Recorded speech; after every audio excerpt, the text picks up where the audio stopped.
नांदेड जिल्ह्यातील मुखेड तालुक्यात गंभीर पूरस्थिती निर्माण झाली आहे। रावणगाव, हासनापूर यासह अनेक गावं पाण्याखाली गेलेत। सकाळपासून जे ते SDRF पथक असतील, स्थानिक पोलीस प्रशासन यावर सगळ्यावर लक्ष ठेवून आहेत। आपल्यासोबत अप्पर पोलीस अधीक्षक सूरज गुरव आहेत। सर, काय सांगाल, आपण सकाळपासून ही सगळी पाहणी करताय, लोकांना बाहेर काढण्यासाठी मदत करताय, काय परिस्थिती आहे आता? आता परिस्थिती पूर्णपणे नियंत्रणात आहे। रावणगावचे साधारण 250 लोक गावामध्ये अडकले होते। या ठिकाणी SDM पाटील साहेब असू ते, आमचे DYSP संकेत गोसावी साहेब असू ते आणि स्थानिक राजू पाटील जे ह्या गावचे नेतृत्व करतात आणि या गावकऱ्यांच्या सोबतीने या ठिकाणी NDRF असू दे, SRPF असू दे आणि आमचे स्थानिक QRT वगैरे यांच्या मदतीने रावणगावचे जवळजवळ 250 लोक सुखरूपपणे बाहेर काढलेले आहे। एवढ्या मोठ्या गावातून एकही कॅज्युलिटी नाही। मात्र हासनाला थोडेसे कॅज्युलिटी झालेले आहेत। काही वयोवृद्ध इसमांना बाहेर पडता आलेलं नाही। त्या ठिकाणी आमच्या 2 टीम गेलेल्या आहेत। त्याचबरोबर भासवाडीला साधारण 25 ते 26 लोकांना तिथून काढलेलं आहे। आता परिस्थिती नियंत्रणात आहे, पाणी ओसरत आहे। आज जर पावसानं जर उघडीप दिली तर येणाऱ्या 1-2 दिवसात पाण्याची जी पातळी आहे ती कमी होऊन व्यवस्थित होईल। तर आता जे पुराच्या पाण्यात नागरिक अडकले होते त्या सर्वांना बाहेर काढण्यात आले का?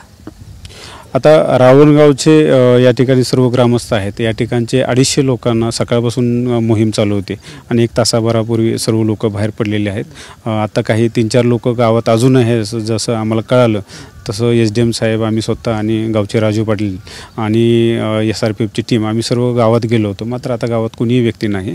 हासनाला मात्र काही 2-3 बॉडीज अजून आहेत की ज्या आम्हाला मिळायच्या आहेत। त्यासाठी आमच्या 2 टीम त्या ठिकाणी रवाना झालेल्या आहेत आणि त्यांचं तिथं सर्चिंग चालू आहे। सर, आता प्रशासनाच्या वतीनं कशी खबरदारी घेतली जाते, कशा पद्धतीने SDRF पथक काम करतं, अजून काही कुमत बोलावली का, गरज आहे का?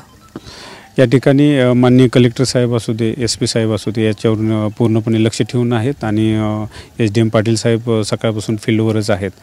या ठिकाणी काही आर्मीसुद्धा या ठिकाणी बोलवले आहेत, त्यांचे जवळजवळ 100च्या आसपास जवान आहेत आणि आता परिस्थिती नियंत्रणात आहे। या ठिकाणी आता फक्त या लोकांच्या निवाऱ्याची व्यवस्थेची आता काळजी घेण्याचं प्रशासन काम करत आहे। यांना जेवण खाणं असू दे, यांची राहण्याची व्यवस्था व्यवस्थित या संदर्भात माननीय कलेक्टर साहेबांशी बोलणं झालेलं आहे, त्याची आता आम्ही काळजी घेत आहोत। सर, नागरिकांना काय आव्हान असणार आहे? नागरिकांना हेच आव्हान आहे, शेवटी काल या ठिकाणी जवळजवळ 250च्या आसपास अचानक पाऊस पडलेला आहे। निसर्ग आहे, हे कोणाच्या हातात नाही। लेंडी प्रकल्प जरी पूर्ण झाला असेल तरीही सुद्धा अचानक आलेला पाऊस याच्यामुळे हा प्रसंग उद्भवलेला आहे। निसर्ग आपल्या हातात नाही। येणाऱ्या काळात असं जर पुन्हा जर प्रसंग झाला तर आपल्यासाठी ते वैयक्तिक अडचणीच ठरू शकते। यासाठी थोड्याशा सोयीसुविधा कमी असल्या तरी आपण सुखरूप ठिकाणी, शासनानं दिलेल्या ठिकाणी किंवा आपल्या इतर ठिकाणी आपण त्या ठिकाणी स्थलांतर होतो आणि आपली स्वतःची आणि आपल्या कुटुंबाची काळजी घ्यावी। प्रशासन आपल्यासोबतच आहे।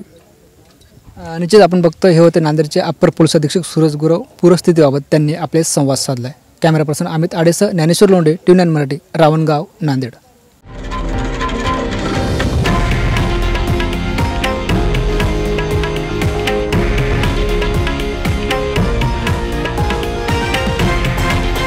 हे आहे देशातील नंबर 1 न्यूज नेटवर्क आणि आपण पाहत आहात TV9 मराठी, एकमेव।